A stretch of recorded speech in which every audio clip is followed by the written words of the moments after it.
আজকে ভিডিওতে চর্চা হবে যে অরবিন্দ কেজরিওয়ালের মতো পরিস্থিতি কি এ বাংলার মাননীয় মুখ্যমন্ত্রী মমতা বন্দ্যোপাধ্যায়ের হবে। মানে দিল্লিবাসী যেভাবে দুর্নীতিগ্রস্ত সমস্ত নেতা নেত্রীকে তার গণতান্ত্রিক মাধ্যমে ভোটে বিরাটভাবে পরাজিত করেছে এবং ২৭ বছর পর দিল্লিতে বিজেপি এসছে, এ বাংলায় কি দুর্নীতি হয় না?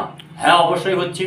বেশ কিছু নেতামন্ত্রী জেলে আছে, কিন্তু একটা কথা পরিষ্কার বলতে হবে যে দিল্লি থেকে বাংলার পরিস্থিতি কিন্তু একটু আলাদা। তাহলে অবশ্যই এ রাজ্যের মুখ্যমন্ত্রী মমতা বন্দ্যোপাধ্যায়ের কি কেজরিওয়ালের মতো পরাজিত হতে হবে 2026 সালে বিধানসভা ভোটে? উত্তরটা হচ্ছে না।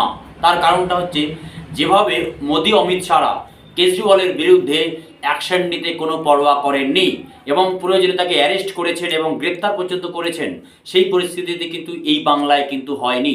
তৃণমূল কংগ্রেসের বিরুদ্ধে অতটা স্ট্রংভাবে তারা নামেনি। আর একটি, এ রাজ্যে ভারতীয় জনতা পার্টির যে লিডারশিপ, তারা কিন্তু যেভাবে দিল্লিতে ভারতীয় জনতা পার্টি অ্যাক্টিভ ছিল, এ বাংলায় ভারতীয় জনতা পার্টি কিন্তু অ্যাক্টিভ অবশ্যই নয়। তার আগে আরেকটি বিষয়ে কথা বলি যে দিল্লি কেন্দ্রশাসিত অঞ্চল হওয়ার কারণে সরকার জারি থাক, পুলিশি বন্দোবস্ত কিন্তু অমিত শাহর হাতে। তাই 10 বছর অভিজ্ঞতায় দেখেছে, ফলে সেখানে সংখ্যালঘু ভোট কিন্তু বিজেপির দিকে গেছে। কিন্তু এ বাংলায় সংখ্যালঘু ভোট কি ভারতীয় জনতা পার্টি নিতে পারবে?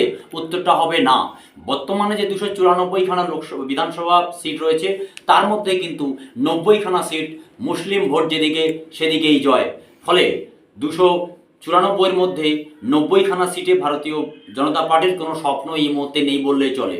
তার কারণটা হচ্ছে, আর একটি সমস্যা হচ্ছে যে এ বাংলায় মুখ্যমন্ত্রী মমতা ব্যানার্জির বিরুদ্ধে কিন্তু আপনার কে সিএম হবে, সেই পরিস্থিতিতে কিন্তু ভারতীয় জনতা পার্টি ধারে কাছে নেই, কোনো ব্যক্তির নাম তারা আজ পর্যন্ত বের করতে পারেনি। ফলে মমতা বন্দ্যোপাধ্যায় কিন্তু একটি এ বাংলার বা তৃণমূল কংগ্রেসের মুখ্যমন্ত্রী হিসেবে যে প্রজেক্ট করা হয় যে মমতা বন্দ্যোপাধ্যায় মুখ্যমন্ত্রী হবেন, তাতে কিন্তু মমতা বন্দ্যোপাধ্যায় অনেকটা এগিয়ে রয়েছেন।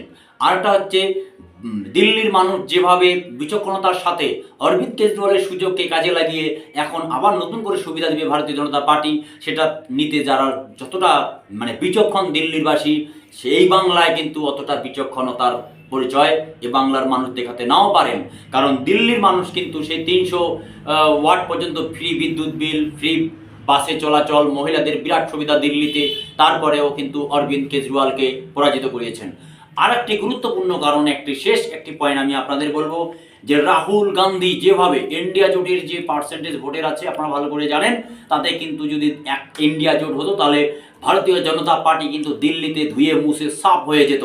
এই পরিস্থিতিতে সেই মিস্টার রাহুল গান্ধী 26 সালে কি মমতা বন্দ্যোপাধ্যায়ের বিরুদ্ধে তিনি বক্তব্য রাখবেন?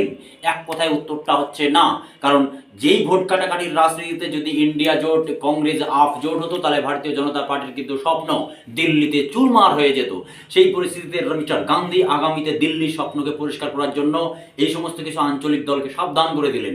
আর এক পরিস্থিতি হচ্ছে, বাংলায় কিন্তু রাহুলকে মমতা বন্দ্যোপাধ্যায়ের বিরুদ্ধে তিনি ঝাঁপাবেন না। তার কারণ উনি জানেন যে মমতা বন্দ্যোপাধ্যায় কিন্তু ইন্ডিয়া জোটের শরিক আছেন ঠিকই, কিন্তু যদিও তিনি একটু সমদূরত্ব বজায় রেখে চলেন, সক্রিয়ভাবে পালন করেন না ঠিকই, তবুও মমতা বন্দ্যোপাধ্যায়কে এই মুহূর্তে মিস্টার রাহুল গান্ধী কেজরিওয়ালের বিরুদ্ধে যেভাবে তিনি আক্রমণ সানিয়েছেন দুর্নীতির হিসেবে, সেই হিসেবে মমতা বন্দ্যোপাধ্যায়ের বিরুদ্ধে মিস্টার গান্ধী ঝাঁপাবেন না। যদি এই সমস্ত ভিডিও ভালো লাগে, চ্যানেলটিকে লাইক, শেয়ার, কমেন্ট এবং সাবস্ক্রাইব করতে বলবেন। তবে তাই আমি বলছি যে অরবিন্দ কেজরিওয়ালের মতো অবস্থা মমতা বন্দ্যোপাধ্যায়ের হচ্ছে না। আজ এ পর্যন্তই।